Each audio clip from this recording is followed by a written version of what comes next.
con un CD prodotto dai ragazzi del carcere minorile di Nisida. Lelia Meola.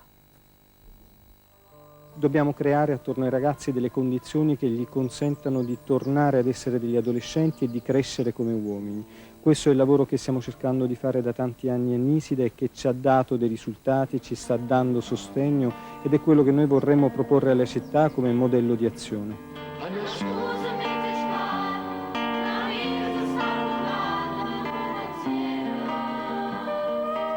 La musica credo che sia sempre stato uno strumento ottimo per avvicinarli e appassionarli. Ecco, questo io dico, cercare di appassionarli a qualcosa.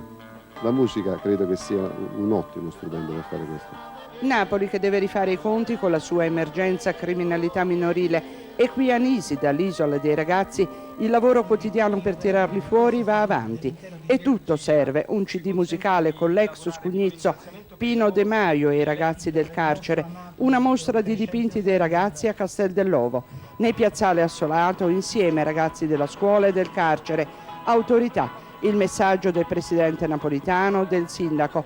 È un momento di festa. Dietro le quinte in cucina, Don Peppino, cuoco del carcere da 28 anni, ha la sua ricetta.